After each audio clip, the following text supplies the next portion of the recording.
मित्रों, स्त्रियों के त्रिया चरित्र को आज तक कोई भी देवता तक स्पष्ट रूप से समझ नहीं पाए हैं, तो कलयुग के साधारण मनुष्य स्त्री के त्रिया चरित्र को कैसे समझ पाएंगे। स्त्री द्वारा रचे गए त्रिया चरित्र को समझना बहुत मुश्किल होता है। मित्रों, आज हम आपको जो कथा सुनाने जा रहे हैं, इसे सुनकर आप स्त्री के त्रिया चरित्र को समझ जाएंगे, और इस कथा को जो भी व्यक्ति एक बार सुन लेता है तो वो अपने जीवन में कभी भी धोखा नहीं खाता है, और इस कथा को सुनने वाले व्यक्ति के जीवन में होने वाली परेशानियां नष्ट हो जाती हैं। इसीलिए इस कथा को सभी स्त्रियों तथा सभी पुरुषों को अवश्य ही पूरा अंत तक सुनना चाहिए। लेकिन उससे पहले अगर आपने चैनल को सब्सक्राइब नहीं किया है तो चैनल को सब्सक्राइब करके वीडियो को लाइक कर दें। मित्रों, एक समय की बात है जब भगवान विष्णु अपने सिंहासन पर विराजमान थे, तभी माता लक्ष्मी उनसे मिलने के लिए जाती हैं। तो माता लक्ष्मी को देखकर भगवान विष्णु बोले, हे देवी, आप अचानक यहाँ पर क्यों आई हैं? तो माता लक्ष्मी बोली, प्रभु, आज मैं आपसे एक प्रश्न का उत्तर पूछने के लिए आई हूँ और मैं चाहती हूँ कि आप मेरे प्रश्न का उत्तर देकर मुझे संतुष्ट करने का प्रयास करें। तो भगवान विष्णु बोले, हे देवी, तुम्हारे मन में जो भी प्रश्न है मुझे बताओ, मैं तुम्हारे प्रश्न का उत्तर देकर तुम्हें संतुष्ट करने का प्रयास करूंगा। तो माता लक्ष्मी बोली, प्रभु, आज जब मैं पृथ्वीलोक से आ रही थी तो मैंने देखा कि 3 पुरुष आपस में बातें कर रहे थे और वो आपस में कह रहे थे कि स्त्री के त्रिया चरित्र को समझना बहुत मुश्किल है और इसे कोई भी नहीं समझ सकता है। प्रभु, इसी प्रश्न का उत्तर पूछने के लिए मैं आपके पास आई हूँ कि स्त्री का त्रिया चरित्र क्या है और इसे कैसे समझा जा सकता है। तो भगवान विष्णु मुस्कुराते हुए बोले, हे देवी, स्त्री के त्रिया चरित्र को समझना कोई कठिन कार्य नहीं है। इसके लिए मैं तुम्हें एक प्राचीन कथा सुनाता हूं, जिसे सुनकर तुम्हें पता चल जाएगा कि स्त्री का त्रिया चरित्र क्या होता है। इसीलिए इस कथा को पूरा मन लगाकर अंत तक जरूर सुनना। तो माता लक्ष्मी बोली, आप कथा सुनाइए प्रभु, मैं कथा को पूरा मन लगाकर अंत तक सुनूंगी। तो कथा को सुनाते हुए भगवान विष्णु ने कहा, एक समय की बात है जब एक नगर में सोमराज नाम के एक राजा राज्य करते थे। वो बहुत ही पराक्रमी तथा धर्म के मार्ग पर चलने वाले राजा थे। उनके गुरु का नाम ऋषि डूंग था। उनके गुरु सभी शास्त्र विद्याओं में निपुण थे। उन्होंने कई राजाओं को शिक्षा भी प्रदान की थी। फिर एक दिन की बात है जब राजा सोम को अपने गुरु ऋषि डूंग की सहायता पड़ी, तो उन्होंने अपने सैनिक को बुलाया और उससे कहा, तुम ऋषि डूंग के पास जाओ और उनसे कहना कि तुम्हें तुम्हारे शिष्य राजा सोम ने बुलाया है।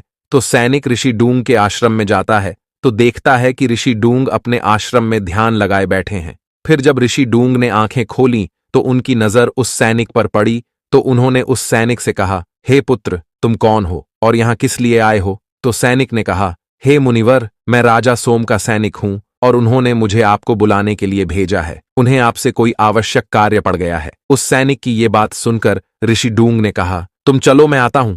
तो सैनिक वहां से चला जाता है। फिर थोड़ी देर बाद ऋषि डूंग भी चल देते हैं। तभी चलते चलते रास्ते में ही शाम हो गई। तभी उन्हें एक किसान का घर दिखाई पड़ता है। तो ऋषि डूंग उस किसान के घर के अंदर जाते हैं और वो देखते हैं कि उस घर के अंदर एक किसान तथा उसकी पत्नी थी। तभी ऋषि डूंग उससे कहने लगे, हे पुत्र, मैं एक ऋषि मुनि हूं और मैं अपने शिष्य राजा सोम के पास जा रहा हूं, किंतु अभी थोड़ी ही देर में रात हो जाएगी और इस सुनसान जंगल में मैं कहां पर रहूंगा। इसीलिए यदि आप मुझे आज रात को अपने घर में रहने का आश्रय दे दें तो आपकी बहुत कृपा होगी। मैं सुबह होते ही आपके घर से चला जाऊंगा। ऋषि डूंग की ये बात सुनकर किसान ने अपने मन में सोचा, चलो कोई बात नहीं, एक रात की ही तो बात है। एक रात के बाद ये ऋषि मुनि चले ही जाएंगे, इसीलिए इन्हें मैं अपने घर में रहने के लिए आश्रय दे देता हूं। वैसे भी इतनी रात को ये कहां जाएंगे और घर आए मेहमान को निराश नहीं करना चाहिए, क्योंकि अतिथि देव के समान होते हैं। इतना सोचकर उसने ऋषि डूंग से कहा, ठीक है गुरुजी, आप आज रात मेरे ही घर में रुक जाओ। फिर वो किसान अपनी पत्नी से कहता है, विमला, तुम मेरे और साधु महाराज के लिए भोजन लेकर आओ। फिर उसकी पत्नी दोनों को भोजन देती है और फिर जब सभी ने भोजन कर लिया तो वो किसान अपनी पत्नी से कहने लगा, तुम साधु महाराज की सोने की व्यवस्था कर दो, मैं अब खेतों में पानी लगाने के लिए जा रहा हूं। तो उसकी पत्नी ने कहा, ठीक है, आप जाइए, मैं साधु जी के सोने की व्यवस्था करती हूँ। फिर उसका पति खेतों में पानी लगाने के लिए चला जाता है। फिर किसान की पत्नी अपने मन में सोचने लगती है, अब मैं साधु महाराज की सोने की व्यवस्था करने के बाद अपने प्रेमी से मिलने के लिए चली जाऊंगी और जब तक मेरे पति खेतों में पानी लगाकर वापस आएंगे उससे पहले ही मैं वापस आ जाऊंगी। फिर इतना सोचकर वो जल्दी से ऋषि डूंग के सोने की व्यवस्था कर देती है और फिर ऋषि डूंग से कहती है, महाराज, मैं थोड़ी देर के लिए अपनी सहेली के घर जा रही हूँ। उससे मिलकर मैं थोड़ी ही देर में लौट आऊंगी। तब तक आप यहाँ पर आराम से विश्राम करें। मैंने आपके लिए सारी व्यवस्था यहाँ पर कर दी है। इतना कहकर वो अपने प्रेमी से मिलने के लिए चली जाती है और रास्ते में ही उसे उसका पति दिखाई देता है, जो खेत में पानी लगाकर वापस आ रहा था। अपने पति को वापस आता देखकर वो तुरंत घर लौट आती है। तभी उसका पति भी पीछे पीछे घर आ जाता है। उसका पति शराब के नशे में धुत था। फिर उससे कहने लगा, तुम इतना सज धज कर कहाँ जा रही थी, जो मुझे देखकर वापस लौट आई? तो उसकी पत्नी बोली, आपने किसी और स्त्री को देखा होगा और आप शराब के नशे में हैं, इसीलिए आपने उस स्त्री को मुझे समझ लिया होगा, क्योंकि जब से आप खेत में पानी लगाने के लिए गए हैं तब से मैं तो घर पर ही हूँ। तब उसका पति गुस्से में उससे कहने लगा, तुम्हारे कारनामे मैं बहुत दिनों से सुनता आ रहा हूं और आज मैंने तुझे अपनी आंखों से बाहर जाते हुए देखा है। अब मुझे पूरा विश्वास हो गया है कि तू मेरे घर पर न रहने पर किसी पराये मर्द से मिलने के लिए जाती है, और आज भी तू किसी से मिलने जा रही थी और मुझे देखकर डर के मारे वापस लौट आई है।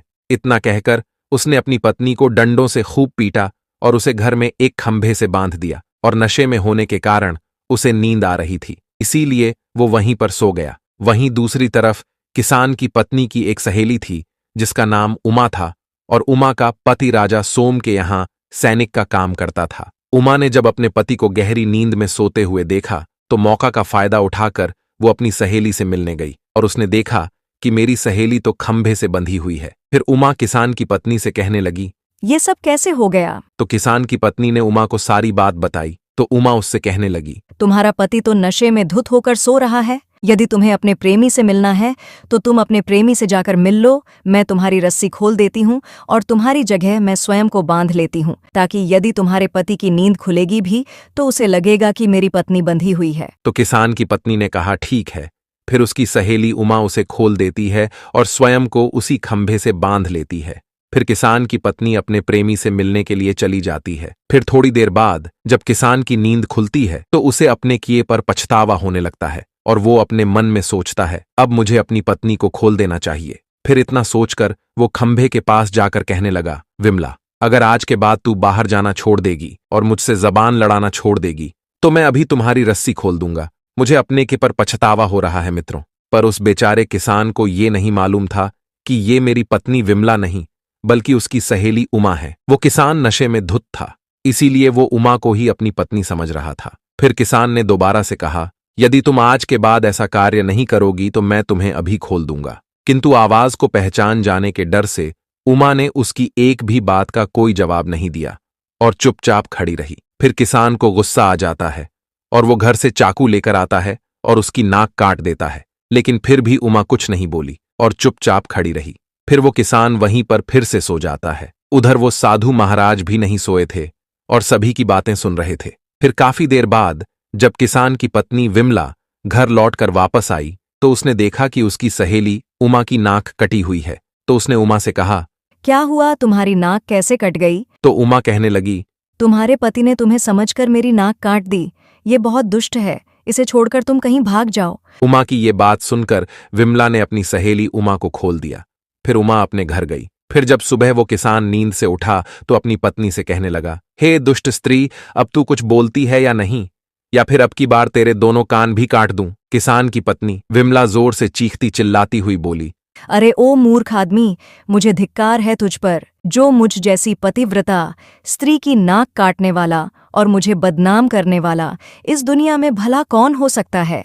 इस प्रकार से ढोंग रचती हुई किसान की पत्नी कहने लगी, हे देवी देवताओं, यदि आप देख रहे हो और यदि तुम्हारी नज़रों में मैं पवित्र हूँ और मैंने अपने पति के अलावा कभी किसी पराये मर्द को आंख उठाकर भी नहीं देखा है, और अगर मैं एक चरित्रवान पतिव्रता हूँ तो भगवान मेरी नाक को पहले की तरह ही कर दो, और यदि मेरे मन में पराये पुरुष का झूठा चिंतन भी हो तो आप मुझे जलाकर भस्म कर दो। इतना कहकर वो अपने पति से बोली, हे मूर्ख नीच आदमी, तुझे मेरा पति होने पर धिक्कार है। देख लो, मेरी सच्चाई की शक्ति से मेरी नाक फिर से ठीक हो गई है। जो कल रात को तुमने मेरी नाक काट दी थी वो अब पुनः से जुड़ गई है। अपनी पत्नी की ये बात सुनकर किसान उसकी नाक देखने लगा तो उसने देखा कि उसकी नाक फिर से जुड़ गई थी। ये देखकर वो किसान बहुत आश्चर्यचकित हो गया। फिर उसने अपनी पत्नी को खोल दिया और उससे क्षमा मांगने लगा। किसान इसे चमत्कार समझकर अपनी पत्नी विमला को देवी समझने लगा, परंतु इस बात का रहस्य ऋषि डूंग को भली भांति पता था, क्योंकि वो पूरी रात जाग कर सभी का तमाशा देख रहे थे। फिर ऋषि डूंग अपने मन में कहने लगे, धन्य है स्त्री, तेरे चरित्र की लीला कोई नहीं समझ सकता। फिर उधर विमला की सहेली उमा, जिसकी नाक उस किसान ने धोखे से अपनी पत्नी समझकर काट दी थी, वो अपनी कटी हुई नाक को लेकर बहुत अधिक चिंता में थी और अपने मन में सोच रही थी, अब मैं अपने पति को क्या जवाब दूंगी कि मेरी नाक कैसे कट गई।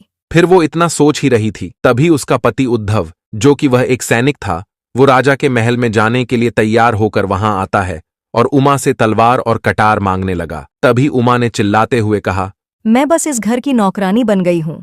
जब भी घर पर आते हो मुझसे काम ही करवाते रहते हो, कभी खुद कोई काम नहीं करते हो। इतना कहकर उमा अपने पति की तरफ तलवार और कटार फेंक देती है। अपने प्रति उमा का ऐसा बर्ताव देखकर उमा के पति को उस पर गुस्सा आ जाता है और उसने गुस्से में आकर वही तलवार उमा की तरफ फेंक दी। तभी वो तलवार उमा के पैर में जा लगी और उमा को अपनी नाक कटने का बहाना बनाने का मौका मिल गया और उसने पैर पकड़ने के बजाय अपनी नाक पकड़कर रोने लगी और अपने पति से कहने लगी, हे दुष्ट आदमी, तूने मेरी नाक काट दी।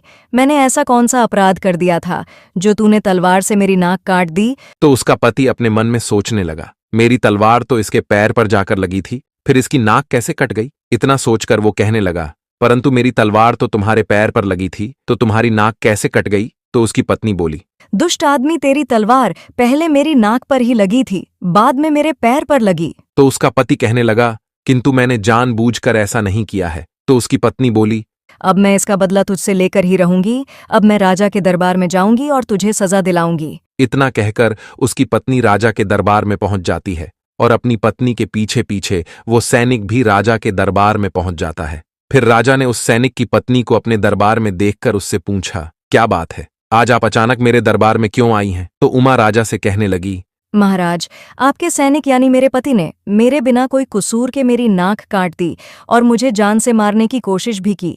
इसीलिए मैं चाहती हूँ कि आप इन्हें कड़ी से कड़ी सजा दें या फिर इन्हें फांसी पर चढ़ा दें। उस स्त्री की ये बात सुनकर राजा सोम ने सैनिक से पूछा, क्या ये जो तुम्हारी पत्नी कह रही है सत्य है? क्या तुमने इसकी नाक काटी है? तो वो सैनिक कहने लगा, महाराज, ये बात तो सत्य है कि मैंने इसकी नाक काटी है, किंतु ये बात बिल्कुल झूठी है कि मैंने इसे जान से मारने की कोशिश की। तो राजा ने सैनिक से कहा, इस स्त्री ने ऐसा कौन सा अपराध कर दिया था जिसके कारण तुमने इसकी नाक काट दी? क्या ये किसी पराये पुरुष के साथ संबंध रखती थी या फिर इसने तुम्हारा कोई नुकसान कर दिया था? राजा की ये बात सुनकर सैनिक कुछ नहीं बोला और चुपचाप खड़ा रहा। फिर सैनिक को चुपचाप खड़ा देखकर राजा अपने मन में सोचने लगे, पाप करने वाला मनुष्य अपने कर्म से डर जाता है, उसके चेहरे का रंग और आवाज बदल जाती है और वो नजरें मिलाकर बात नहीं करता है। उसी प्रकार इस सैनिक के भी चेहरे का रंग फीका पड़ गया है और मस्तक पर पसीना आ रहा है और ये कुछ बोल भी नहीं रहा है, चुपचाप खड़ा है। इसका मतलब इसने निश्चित ही अपराध किया है और अपनी पत्नी के बिना कोई अपराध किए हो इसने उसकी नाक काटी है। इसकी पत्नी सत्य ही कह रही है, इसीलिए इस सैनिक को अवश्य ही सजा मिलनी चाहिए। इतना सोचकर राजा सोम ने सैनिक को दोषी पाकर उसे फांसी पर चढ़ाने का आदेश दिया। उसी समय ऋषि डूंग अपने शिष्य राजा सोम के दरबार में आ जाते हैं। तो राजा सोम ने अपने गुरु ऋषि डूंग से कहा, आइए महाराज, आपका ही इंतजार था। फिर राजा सोम ने अपने सैनिक से कहा, जाओ गुरुजी को महल में लेकर जाओ और इन्हें पानी पिलाओ, मैं इस सैनिक का फैसला करके अभी आता हूं। तो ऋषि डूंग मुस्कुराते हुए बोले, नहीं, मैं अंदर नहीं जाऊंगा, इस फैसले में मेरी भी कुछ राय है। यदि तुम्हारा आदेश हो तो मैं इस घटना में कुछ राय दूं।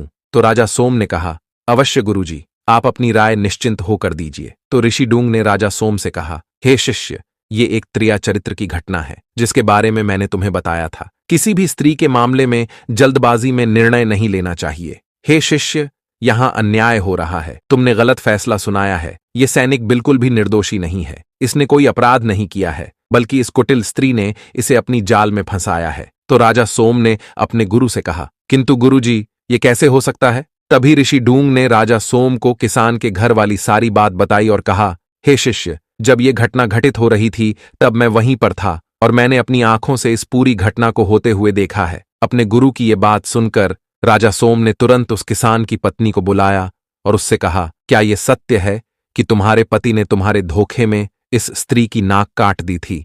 तो किसान की पत्नी ने कहा, जी महाराज, ये बात सत्य है। उस रात मेरे पति ने मेरी सहेली उमा की ही नाक काटी थी। फिर राजा ने किसान और सैनिक दोनों की पत्नियों को फांसी की सजा देने का आदेश दिया। तभी उस किसान की पत्नी राजा से कहने लगी, महाराज, किंतु मैंने कौन सा अपराध कर दिया जिसके कारण मुझे फांसी की सजा दी जा रही है? तो राजा ने कहा, मुझे सब कुछ पता है। तुम अपने पति को छोड़कर पराये पुरुष से संबंध रखती हो, और जब तुम्हारा पति घर पर नहीं होता है तब तुम अपने प्रेमी से मिलने जाती हो, और उस रात भी तुम अपने पति से मिलने ही जा रही थी। तो किसान की पत्नी बोली, महाराज, किंतु आप ये कैसे कह सकते हैं कि मैं उस रात अपने प्रेमी से मिलने जा रही थी? उस रात तो मैं अपनी सहेली से मिलने जा रही थी, और ये बात मैंने इन साधु महाराज को भी बताई थी। तो राजा बोले, गुरुजी ने अपनी दिव्य दृष्टि से सब कुछ देख लिया था और सारी घटना मुझे बता दी है, इसीलिए झूठ बोलने का कोई फायदा नहीं। मित्रों, फिर कथा को आगे बताते हुए भगवान विष्णु माता लक्ष्मी से कहते हैं, हे देवी, इस प्रकार उन दोनों स्त्रियों को फांसी पर चढ़ा दिया जाता है। फिर मृत्यु के बाद यम के दूत उन्हें यमलोक ले जाते हैं और उन दोनों को यमराज के सामने ले जाकर खड़ा कर देते हैं। फिर चित्रगुप्त ने उन दोनों के जीवन का लेखा जोखा खोला और उनके द्वारा अपने जीवन में किए गए पापों को देखकर यमराज जी से कहने लगे, प्रभु, इन दोनों स्त्रियों ने अपने जीवन में घोर पाप किए हैं। ये दोनों अपने पति के होते हुए भी पराये मर्दों से संबंध बनाती थीं, और जब पति घर पर नहीं होता था तो उससे मिलने जाती थी। और इस स्त्री ने तो अपने जीवन में बहुत अधिक घोर पाप किया है। इसका पति निर्दोष था, फिर भी ये अपने पति पर अपनी नाक काटने का झूठा दोष लगाकर उसे फांसी पर चढ़वाने वाली थी और अपने पति को जान से मरना चाहती थी। चित्रगुप्त की ये बात सुनकर यमराज को उन दोनों स्त्रियों पर बहुत अधिक क्रोध आता है और दोनों को अग्निकुंड में डलवा देते हैं। मित्रों, फिर कथा को आगे बताते हुए भगवान विष्णु माता लक्ष्मी से कहते हैं, हे देवी, इस समाज में कुछ कुटिल स्त्रियां अपने पाप को छिपाने के लिए किसी भी हद तक जा सकती हैं, फिर उन्हें अपने लालच और काम वासना के आगे कुछ भी दिखाई नहीं देता है। इसीलिए प्रत्येक पुरुष को ऐसी दुष्ट स्त्रियों से सावधान रहना चाहिए और कभी भी उन पर इतनी आसानी से भरोसा नहीं करना चाहिए। यदि कोई स्त्री पतिव्रता होने का ढोंग करती है तो उस पर छिपकर नजर रखनी चाहिए और वो कहाँ आ रही है तथा कहाँ जा रही है, ये सब देखना चाहिए, क्योंकि ऐसी स्त्रियां ही पति के पीठ पीछे पराये पुरुषों से मिलती हैं। फिर भगवान विष्णु माता लक्ष्मी से कहते हैं, हे देवी, अब तुम्हें समझ आ गया होगा कि स्त्री का त्रिया चरित्र क्या होता है। तो माता लक्ष्मी बोली, जी प्रभु मित्रों, आपको ये कथा कैसी लगी हमें कमेंट्स करके जरूर बताएं। तो बोलो, जय माता लक्ष्मी की।